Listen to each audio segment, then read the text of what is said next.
pagmamadali ng House Prosecutors sa impeachment laban kay VP Sara hindi sasantuhin ng Senado. Utos ng Senate Impeachment Court, hindi na masikmura ng mga taga-usig dahil sa kanilang pagmamadali sa naturang impeachment.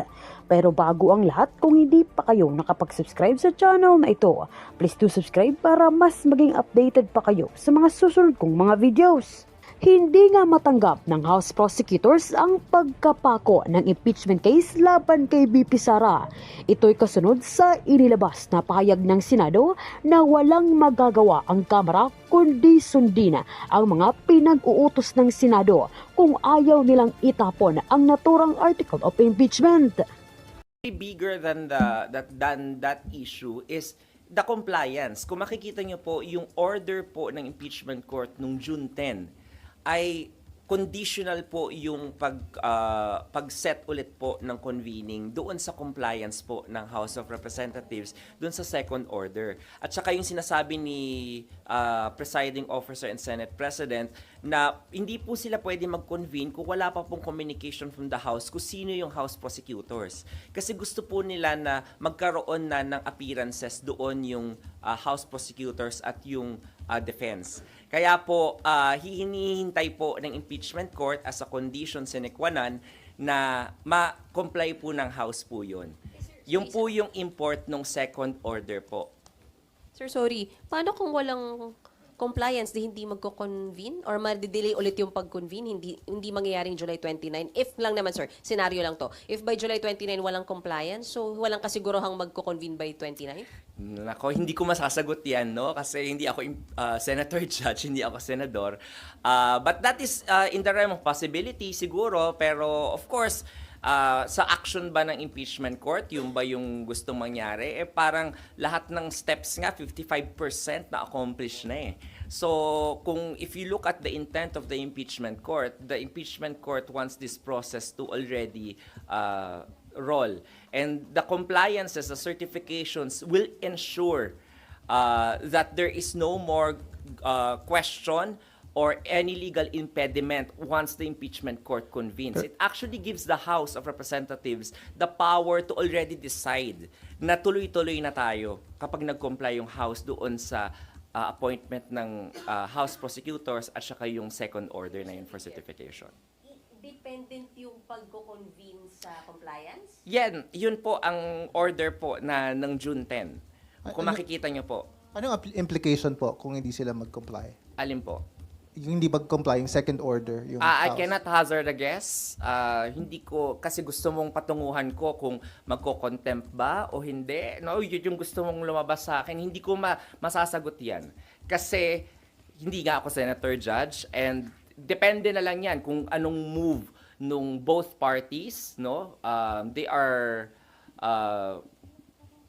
open, they are free naman to file whatever motion they want to file with the impeachment court and let the impeachment court decide on the matter. Attorney, required din sila mag-submit ng listahan ng mga bagong prosecutors, right? Kailan may deadline ba yan? Yes, walang deadline po. Because ayaw naman natin limitahan yung schedule at kapangyarihan ng House of Representatives. But the impeachment court is hopeful and is also happy na nung last day ng Congress ay nagpahayag yung Speaker of the House na they are going to comply with the two certifications, which they already did dun sa una. Sir, do we have an assurance na, just for example, mapalitan yung Senate President, mapapalitan ang presiding officer, that whatever yung mga na-accomplish na po during the 19th Congress makikarry over? Or pwede po ba yun rin ng kung magkakaroon ng bagong presiding officer? That is in the realm of possibilities, no? Pwede o pwedeng hindi. Hindi ko masasagot po 'yan ng definite dahil hindi ko kayang makita kung ano yung magiging future diyan. So, attorney, tama po ba na wala pong pwedeng gawin and walang gagawin si SP right now as presiding officer unless he is re-elected as Senate President?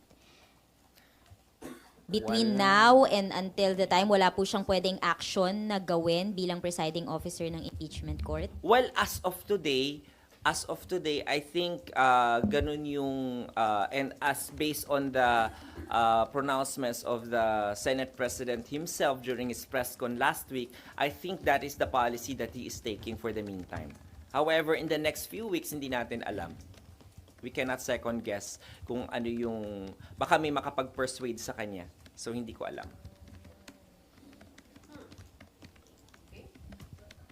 Kahit motu proprio po. Alin po? Yun po yung na-mention SP last. Na ano po? Yung motu proprio na pagkukunin. Moto proprio ang pagko-convene. Ayaw nyo nga ng moto proprio na dismissal eh. Tapos ngayon gusto nyo moto proprio na convene. Nakuha nyo. I mean, the Senate President is respecting each of the senator judges. He is respecting the collegial body, which is the Senate. That's why, as much as possible, he acts together with the College of the Impeachment Court. So, Attorney, Kaya ganon din po yung nakita ninyo yung June 10, di ba? Marami nagsasabi dapat nagko-caucus, di ba? Pero ayaw ni SP, gusto niyang doon mag-deliberate for everything to be transparent and visible to the public. While it can happen na pwede naman nilang mag-caucus, pero I don't think that's the policy of the presiding officer because he wants the public na makita lahat, no, ng mga nangyayari in front of the cameras. just to clarify lang po, Attorney, SP Cheese remains to be the presiding officer of the impeachment court currently. Yes. Because as a matter of holdover principle, ganun po yun. Hanggat walang, katulad din ng Senate President, as a matter of holdover, dahil wala pang convening at wala pang official election of the new Senate President, then he remains to be a Senate President on a holdover capacity po.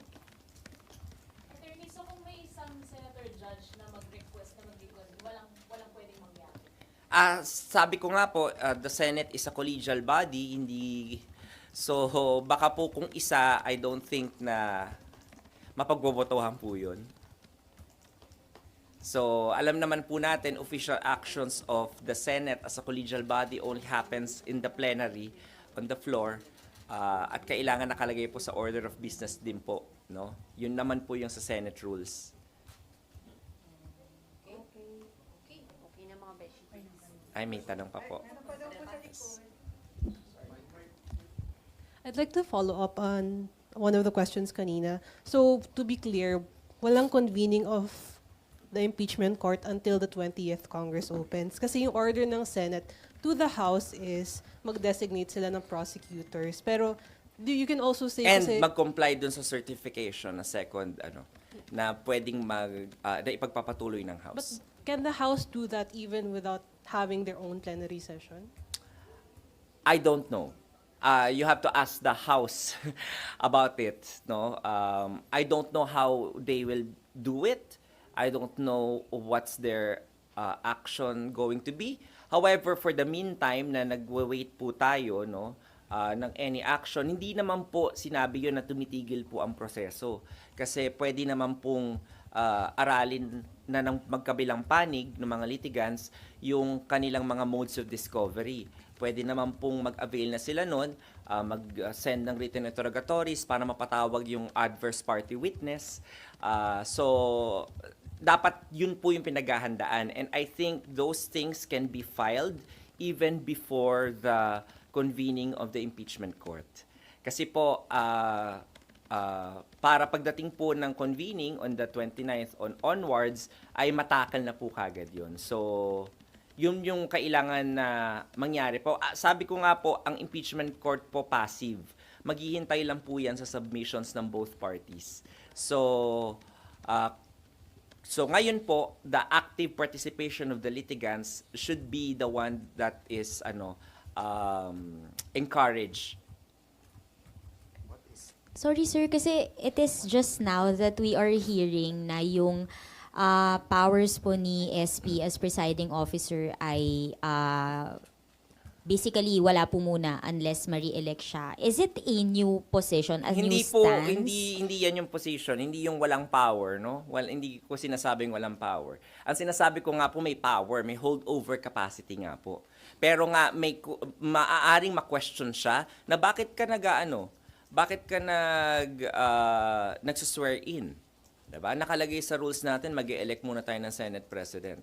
Okay. So, ayaw yung- niyang mangyari yun na ma-question siya. And since wala pa rin naman yung compliance, kahit mag-swear in yung mga judges ngayon, wala rin namang mangyayari. Kasi wala namang convening pa ng impeachment court. Kasi nga, we have to wait for the certification or the compliance to the second order of the impeachment court bago po mag-convene yung impeachment court. Attorney, what So, if... ang So ginagawa it's a po matter ngayon of is being pragmatic. erring on the side of caution talaga. Correct. Is that a parang bagong stance or pronouncement po ni SP? I mean, kailan po ba niya ito ibinaba? I think he has always been consistent since February. That's why nung sinasabi ninyo na i-convene yung impeachment court habang naka-recess yung Senate, hindi naman ginawa ni Senate President yun because he was erring on the side of caution. Anong sinasabi niya paulit-ulit dito sa sa press con niya? Sinasabi niya, 'di ba, ayaw niyang ma-question at umabot pa, magkaroon pa ng another case for prohibition sa Supreme Court. Nakuha niyo? Kaya nga ganun yung nangyaring dates And he was crucified for it because of him erring on the side of caution. 'Di ba? So, Attorney, what So, ganun po. what if makapag-comply ang House dun sa second requirement bago mag-open ang session, regular session? 20th Congress po So, paano po sila magko-comply? So, I don't know kung paano po sila magko-comply without convening the 20th Congress. So, maybe you can ask the House po how they will be able to do that. Okay na guys. Thank you sir. Okay kami. Salamat. Thank you. Marami na kayong soundbite.